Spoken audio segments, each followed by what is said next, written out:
Budgeting को बनाने के लिए कौन कौन से एलिमेंट्स की जरूरत होती है। तो सबसे पहले है अपना clearly defined objectives and policy. इसमें क्या बोला है कि बजटिंग क्या करता है, गोल और ऑब्जेक्टिव को अचीव करने का काम करता है। ये तो आप सबको पता होगा, पर एक अच्छी तरह सक्सेसफुल बजटिंग के लिए क्या होना चाहिए कि उसके ऑब्जेक्टिव्स के पॉलिसीज क्लियरली डिफाइन करना चाहिए, जिससे कोई प्रॉब्लम अराइज ना हो और सबको अंडरस्टेबल हो।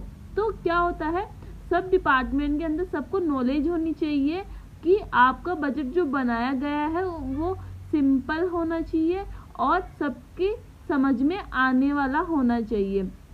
तो इसमें ये बताया गया है कि बजटिंग कभी इफेक्टिव हो सकता है जब उसका ऑब्जेक्टिव क्लियरली डिफाइन हो, सबको पता हो, उसकी पॉलिसीज के बारे में सबको पता हो। तो एक अच्छे बजटिंग के लिए clearly defined objective and policies clearly define होना चाहिए। सब एम्प्लॉयज को, मैनेजर्स को, टॉप मैनेजमेंट को, सबको पता होना चाहिए। अब second, support of top management. अब इसमें कि जो टॉप लेवल मैनेजमेंट वाले होते हैं वो सपोर्ट, उनका सपोर्ट मिलना चाहिए एक बजटिंग के लिए। अब इसमें ऐसा क्यों बोला है कि जो बजटिंग है एक अकाउंटिंग सिस्टम नहीं है, बल्कि ये एक इम्पोर्टेंट मैनेजमेंट टूल है।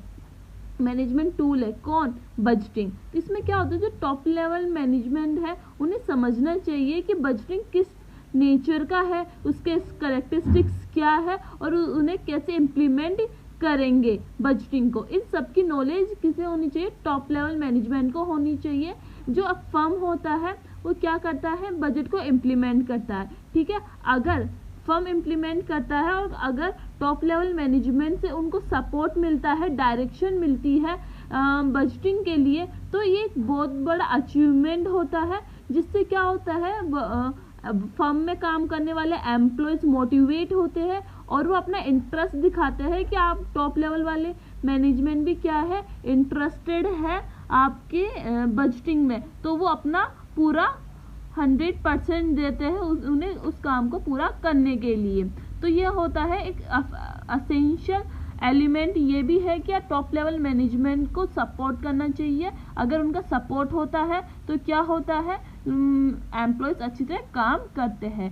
थर्ड है आपका फुल पार्टिसिपेशन। फुल पार्टिसिपेशन का मतलब यह है, अगर आप बजटिंग सिस्टम को डेवलप करना चाहते हो तो उसमें क्या होना चाहिए, सभी मैनेजर्स का, सबऑर्डिनेट का और सभी लेवल के मैनेजर्स का क्या होना चाहिए, पार्टिसिपेशन होना चाहिए बजट टारगेट के लिए। जैसे अगर बजट टारगेट सेट कर रहे हैं तो उसमें सब एम्प्लॉयज का क्या होना चाहिए, पार्टिसिपेशन होना चाहिए।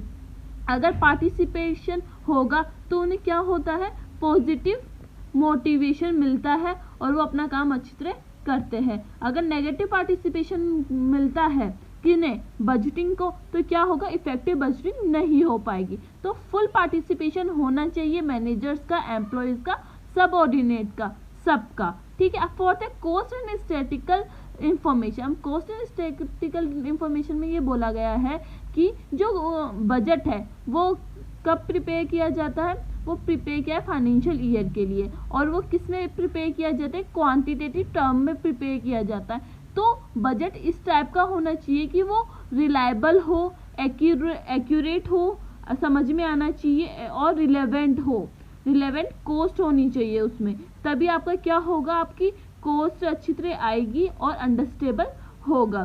तो इसमें क्या है, अब इसमें बोला है स्टैटिस्टिकल इंफॉर्मेशन। स्टैटिकल इंफॉर्मेशन में ये का मतलब ये है कि बजट में क्या होना चाहिए, सेल्स फोरकास्ट होना चाहिए, प्रोडक्शन टारगेट क्या होगा वो पता होना चाहिए, प्राइस डेटा क्या होगा, इन सब का नॉलेज होना चाहिए। तो फोर्थ पॉइंट यही है, कॉस्ट एंड स्टैटिस्टिकल इंफॉर्मेशन। ये पॉइंट क्या बनाता है, बजटिंग को इफेक्टिव सक्सेसफुल बनाता है। फिफ्थ है आपका educate plan accounting system. Educate plan accounting system में ऐसे बोला गया है कि जो परफॉर्मेंस होती है, जो परफॉर्मेंस करता है फर्म, तो उसमें क्या होना चाहिए, तो एक्चुअल परफॉर्मेंस और जो बजटेड परफॉर्मेंस होती है, जो एक्चुअल परफॉर्मेंस होती है और बजटेड परफॉर्मेंस होती है, उन दोनों में क्या होना चाहिए, कंपैरिजन होना चाहिए। और क्या कंपैरिजन होना चाहिए कि आपके एक्चुअल परफॉर्मेंस क्या है और आपके बजटेड परफॉर्मेंस कितनी है। ये इसलिए यूज में लिया जाता है क्योंकि आपका क्या हो, प्लान अकाउंटिंग सिस्टम अच्छे से काम कर सके और ऑब्जेक्टिव को अचीव कर सके। ठीक है, इसमें क्या किया जाता है, कंपेयर किया जाता है एक्चुअल को और बजटिंग परफॉर्मेंस को। ठीक है, अब 6 पॉइंट है पीरियोडिक रिपोर्टिंग सिस्टम। अब पीरियोडिक रिपोर्टिंग सिस्टम का मतलब यह होता है कि टाइम टू टाइम कम्युनिकेशन होना चाहिए कि आपका बजट सही से काम कर रहा है या नहीं करना, और रिपोर्टिंग सिस्टम होनी चाहिए।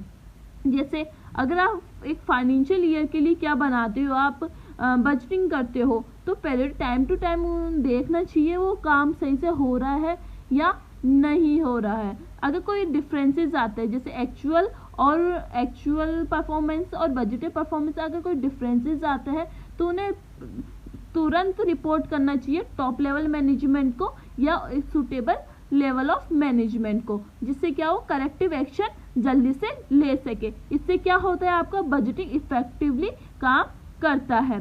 अब 7th है education of budget process. Education of budget process में ये है कि जो आप बजटिंग सिस्टम इम्प्लीमेंट करते हो वो कब सक्सेसफुल हो सकता है, जब एम्प्लॉयज एजुकेटेड होंगे। एजुकेटेड का मतलब यह है कि उन्हें बजटिंग का नेचर पता हो कि बजटिंग क्या है, उसका क्या कैरेक्टरिस्टिक्स है, क्या मेथड्स होते हैं बजटिंग के, उन्हें उनकी नॉलेज होनी चाहिए। अगर उन्हें उनकी नॉलेज नहीं है तो उन्हें सिखाना चाहिए कि किस तरह आप बजटिंग के बारे में उन्हें सिखाना चाहिए। उसके लिए उन्हें क्या क्या करना चाहिए, उन्हें रिमाइंडर सेट करना चाहिए, कॉन्फ्रेंसेस, मीटिंग, डिस्कशन करना चाहिए और डेवलपमेंट प्रोग्राम्स बनाने चाहिए, जिससे क्या हो, जो एम्प्लॉयज़ हैं उन्हें उनका एजुकेशन मिल सके, किसके लिए, बजटिंग के लिए। अब स्टैंडर्डाइज प्रोसीजर। स्टैंडर्डाइज प्रोसीजर का मतलब यह होता है कि जो बजटिंग होता है